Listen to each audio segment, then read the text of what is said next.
जगन्नाथ शुभ सकाळ आपण मानकर दिनटी शुभमय हेउ मंगलमय हेउ मु देवाशीष पाढ़ी आपण मानक आमर Shri Gopal Krishna astrological YouTube channel को स्वागत जनाउछि।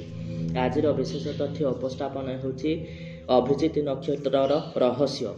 आपण कौन जानते कि अभिजित नक्षत्र किपरि गणना करा जाए एवं विभिन्न पर्वपर्वाणी पूजा पाठ होम जागयज्ञ एवं विशेष हिंदू रिचुआल मानकरे अभिजित नक्षत्र भोग उठिबा समय को काहींकि विवेचना करा जाय थाए एवं ताहाको सर्वोत्तम समय बोली काहींकि धरा जाय थाए।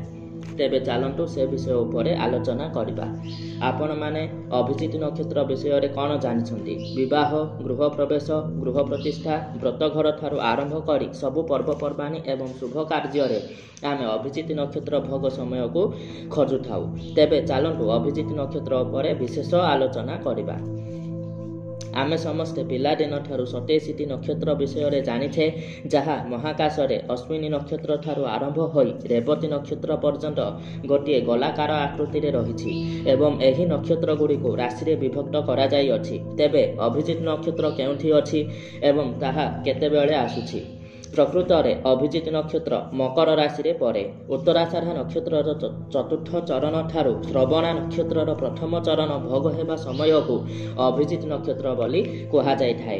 अभिजित नक्षत्र संपर्क बुध महाग्रह सहित रही। जदि आपणकर कौनसी जटिल समस्या अछि किंबा कौनसी विशेष ग्रह दश रही तेबे एही समय रे देवालय मानकरे पूजा पाठ होम द्वारा ग्रह शांति करिबा द्वारा सबु प्रकार बाधा विघ्न दूरीभूत होइथाए।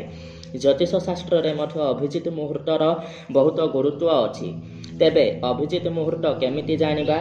सूर्योदय ठारू सूर्यास्त मध्य एवं मध्याह्न समय ठारू 48 मिनिट पर्यंत समय को अभिजित मुहूर्त बोली कहा जाय थाए। अभिजित अर्थ हेउछि विजेता। तेनु एही समय रे जहा भी किछि करा जाय थाए से सफलता प्रदान करे। एवं भागवत महापुराण अनुसारे भगवान श्री विष्णु उद्धवଙ୍କୁ ଥରେ कहिथिले से नक्षत्र मंडली भितरे अभिजित नक्षत्र जहा कि एही नक्षत्रर विशेषता को बहुगुणित करूछि।